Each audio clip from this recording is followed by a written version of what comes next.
একদিকে স্বজন হারানোর হাহাকার, মৃতদেহের স্তূপের মধ্যে প্রিয়জনকে খুঁজে বেড়াচ্ছেন বহু মানুষ। আরেকদিকে দুর্ঘটনাগ্রস্ত ট্রেনের কামরায় চলছে লুটপাট। রেল পুলিশের সামনেই হতভাগ্য যাত্রীদের জিনিসপত্র নিয়ে যাচ্ছেন অনেকে। শুধু তাই নয়, রীতিমতো বাছাই করে লুট হচ্ছে। ট্রেনের পার্সেল ভ্যানে গুরুত্বপূর্ণ নথি থাকার কথা, সেখানেও নির্বিচারে চলছে লুটপাট। প্রশ্ন উঠছে রেলের নজরদারি নিয়ে।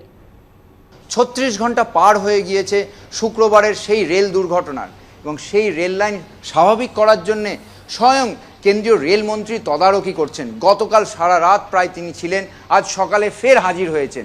তবে এই রেল লাইন মেরামতির কাজ যেখানে হচ্ছে সেখানে রেল পুলিশের নিরাপত্তা আছে, নজরদারি আছে। সাধারণ মানুষ যাতে না আসতে পারে তার জন্য সব রকমের চেষ্টা করা হচ্ছে। আর সেই রেল পুলিশের সামনে রেল লাইনের যে বগিগুলো লাইনচ্যুত হয়ে গেছে, পাশে সরিয়ে দেওয়া হয়েছে, তার ভেতর থেকে সামগ্রী চুরি হচ্ছে। দেখা যাচ্ছে পুলিশের সামনে দাঁড়িয়ে বাইরের থেকে লোকজন এসে এই বগির ভেতরে যে সামগ্রী আছে সেগুলোকে সংগ্রহ করে নিয়ে যাওয়া হচ্ছে। কারা নিয়ে যাচ্ছে, কিভাবে নিয়ে যাচ্ছে, কোথায় নিয়ে যাচ্ছে, সব কিছু বোঝা গেলেও পুলিশের পক্ষ থেকে কোনো নজরদারি নেই।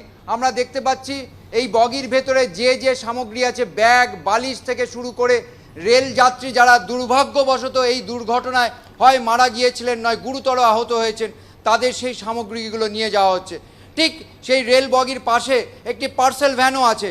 সেই পার্সেল ভ্যানের ভেতরেও বহু গুরুত্বপূর্ণ নথি ভরা পার্সেল আছে, যেগুলো ছড়িয়ে ছিটিয়ে আছে। মাঝে মধ্যে বিভিন্ন অজানা মানুষ তারা আসছেন, পুলিশের সামনে তদারকিতে না থাকলে পুলিশের নজরদারির এড়িয়ে তাদের সামনে সেই সামগ্রীগুলো নিয়ে যাওয়া হচ্ছে। এবং রীতিমতো দেখতে পাওয়া যাচ্ছে তারা পরিকল্পিতভাবে বাইরের নিয়ে যাচ্ছেন, পুলিশের নজরের বাইরে। যদিও আশপাশে রেল পুলিশের কঠোর প্রহরা রয়েছে, কিভাবে এটা হচ্ছে, কেন তারা নিয়ে যাচ্ছেন তারাই বোঝা যাচ্ছে না। এবং স্বাভাবিকভাবে প্রশ্ন উঠছে যে রেল যাত্রীদের এই যে সামগ্রী যেগুলো ফেরত দেওয়া উচিত ছিল, শুধুমাত্র সেই সামগ্রী নয়, এমনকি পার্সেল ভ্যানে যে গুরুত্বপূর্ণ নথি সেগুলো নিয়ে আদৌ কি রেল কর্তৃপক্ষ কোনো চিন্তাভাবনা করছে? পুলিশের নাকের ডগায়, রেল পুলিশের নাকের ডগায় এরকম কাজ চলছে। আজ সকাল থেকে সেই দৃশ্য আমাদের ক্যামেরায় ধরা পড়েছে। এরপরে রেল কর্তৃপক্ষ কি বলবে এবং তারাই কি পদক্ষেপ নিচ্ছে, এখন সেটাই প্রশ্ন।